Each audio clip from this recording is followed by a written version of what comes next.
The title of the book is Jumanji. The author, Chris Van Allsburg.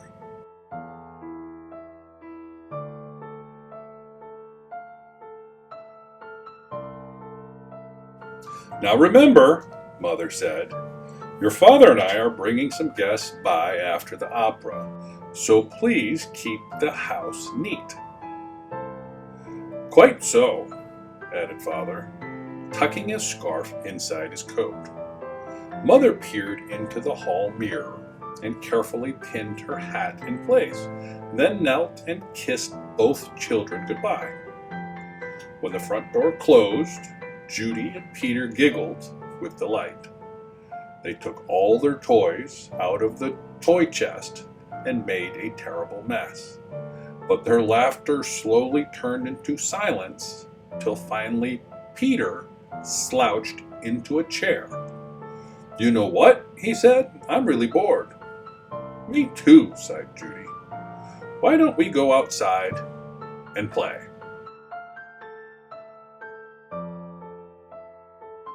Peter agreed, so they set off across the street to the park. It was cold for November. The children could see their breath like steam. They rolled in the leaves, and when Judy tried to stuff some leaves down Peter's sweater, he jumped up and ran behind a tree. When his sister caught up with him, he was kneeling at the foot of the tree, looking at it at a long, thin box. What's that? Judy asked. It's a game, said Peter, handing her the box. Jumanji, Judy read from the box. A jungle adventure game. Look, Peter said, pointing to a note taped to the bottom of the box. In a childlike handwriting were the words, free game. Fun for some, but not for all. P.S. Read instructions carefully. Want to take it home? Judy asked. Not really, said Peter. I'm sure somebody left it here because it's so boring. Oh, come on, protested Judy. Let's give it a try. Race you home. And off she ran with Peter at her heels.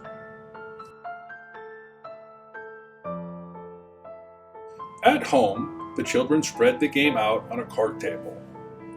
It looked very much like the games they already had. There was a board that unfolded, revealing a path of colored squares. The squares had messages written on them. The path started in the deepest jungle and ended up in Jumanji, a city of golden buildings and towers. Peter began to shake the dice and play with the other pieces that were in the box. Put those down and listen, said Judy. I'm going to read the instructions. Jumanji, a young people's jungle adventure especially designed for the bored and restless. A. Player selects piece and places it in the deepest jungle. B. Player rolls dice and moves piece along path through the dangers of the jungle. C. First player to reach Jumanji and yell the city's name aloud is the winner. Is that all? Asked Peter, sounding disappointed. No, said Judy. There's one more thing, and this is in capital letters. D. Very important. Once a game of Jumanji is started, it will not be over until one player reaches the Golden City.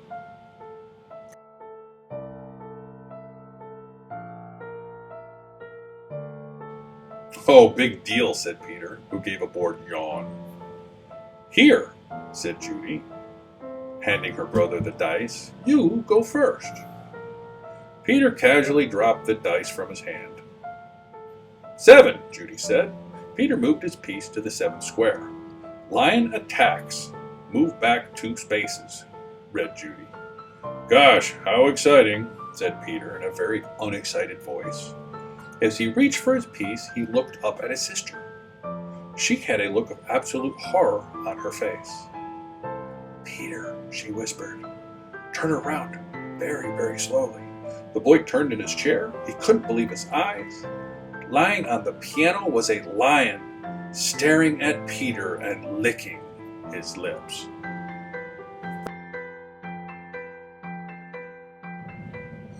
The lion roared so loud it knocked Peter right off his chair. The big cat jumped to the floor. Peter was up on his feet, running through the house with the lion a whisker's length behind. He ran upstairs, dove under a bed. The lion tried to squeeze under but got his head stuck. Peter scrambled out, ran from the bedroom, and slammed the door behind him. He stood in the hall with Judy gasping for breath. "I don't think," said Peter in between gasps of air, "that I want to play this game anymore." "But we have to," said Judy as she helped Peter back downstairs. "I'm sure that's what the instructions mean. The lion won't go away until one of us wins the game."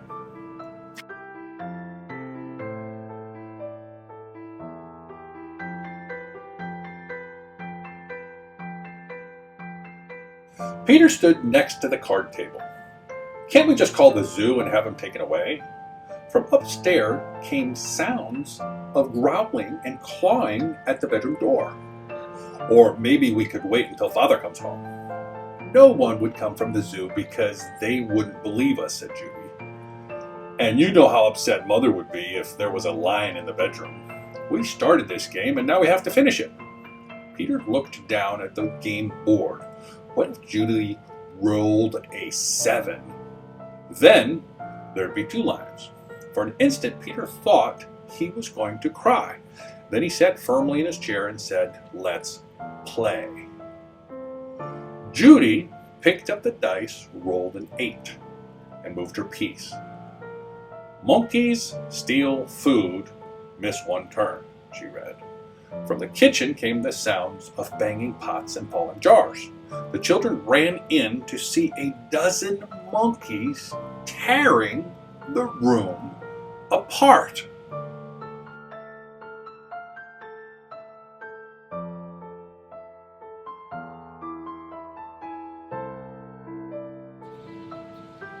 "Oh boy," said Peter. "This would upset Mother even more than the lion." "Quick," said Judy. "Back to the game." Peter took his turn. Thank heavens he landed on a blank space. He rolled again. "Monsoon season begins. Lose 1 turn." Little raindrops began to fall in the living room. Then a roll of thunder shook the walls and scared the monkeys out of the kitchen. The rain began to fall in buckets as Judy took the dice.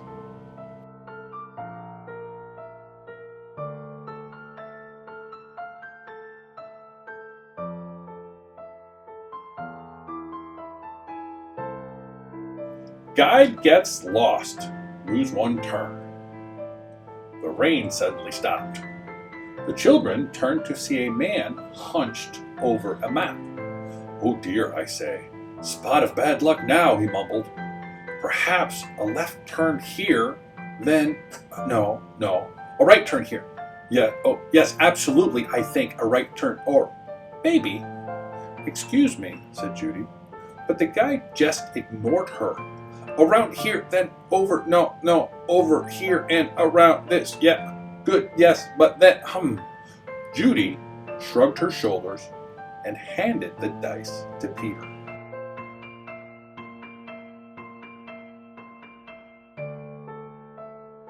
"4, 5, 6, he counted.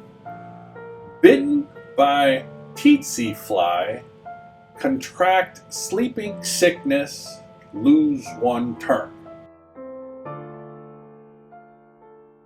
Judy heard a faint buzzing noise. and watched a small insect land on Peter's nose. Peter lifted his hand to brush the bug away, but then stopped, gave a tremendous yawn, and fell sound asleep, his head on the table. "Peter, Peter, wake up!" cried Judy. But it was no use. She grabbed the dice and moved to a blank. She rolled again and waited in amazement. Rhinoceros stampede. Go back 2 spaces. As fast as he had fallen asleep, Peter awoke. Together they listened to a rumble in the hallway. It grew louder and louder. Suddenly, a herd of rhinos charged through the living room and into the dining room, crushing all the furniture in their path. Peter and Judy covered their ears as sounds of splintering wood and breaking china filled the house.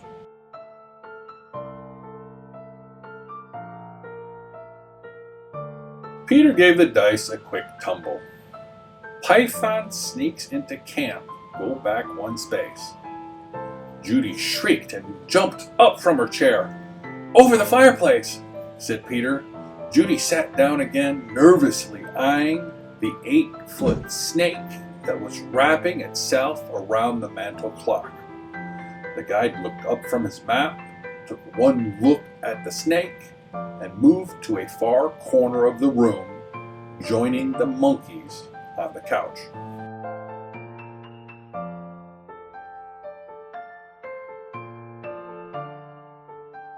Judy took her turn and landed on a blank space. Her brother took the dice and rolled a 3. "Oh no," he moaned. "Volcano erupts, go back 3 spaces." The room became warm and started to shake a little. Molten lava poured from the fireplace opening. It hit the water on the floor and the room filled with steam. Judy rolled the dice and moved ahead. Discover shortcut, roll again. "Oh dear," she cried. Judy saw the snake unwrapping himself from the clock. "If you roll a 12, you can get out of the jungle," said Peter. "Please, please," Judy begged as she shook the dice. The snake was wriggling his way to the floor. She dropped the dice from her hand. 1 6, then another.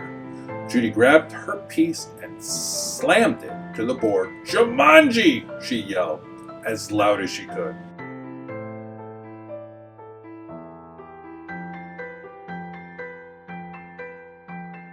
The steam in the room became thicker and thicker. Judy could not even see Peter across the table. Then, as if all the doors and windows had been opened, a cool breeze cleared the steam from the room. Everything was just as it had been before the game. No monkeys, no guide, no water, no broken furniture, no snake, no lion roaring upstairs, no rhinos. Without saying a word to each other, Peter and Judy threw the game into its box. They bolted out the door, ran across the street to the park, and dropped the game under a tree. Back home, they quickly put all their toys away. But both children were too excited to sit quietly, so Peter took out a picture puzzle. As they fit the pieces together, their excitement slowed, turned to relief, and then exhaustion. With the puzzle half done, Peter and Judy fell sound asleep on the sofa.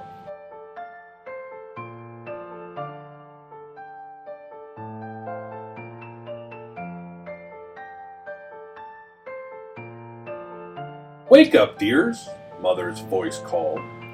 Judy opened her eyes. Mother and Father had returned, and their guests were arriving. Judy gave Peter a nudge to wake him. Yawning and stretching, they got to their feet. Mother introduced them to some of the guests, then asked, "Did you have an exciting afternoon?"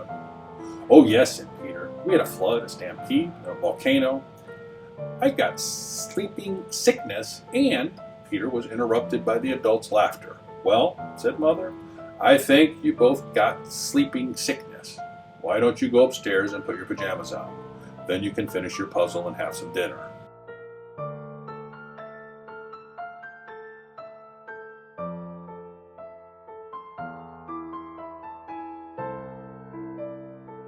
When Peter and Judy came back downstairs, they found that Father had moved the puzzle into the den. While the children were working on it, one of the guests, Mrs. Budwing, brought them a tray of food. "Such a hard puzzle," she said to the children. "Daniel and Walter are always starting puzzles and never finishing them." Daniel and Walter were Miss Budwing's sons. They never read instructions either. "Oh well," said Miss Budwing, turning to rejoin the guests. "I guess they'll learn." Both children answered, "I hope so." But they weren't looking at Miss Budwing. They were looking out the window. Two boys were running through the park. They were Danny and Walter Budwing, and Danny had a long, thin box under his arm.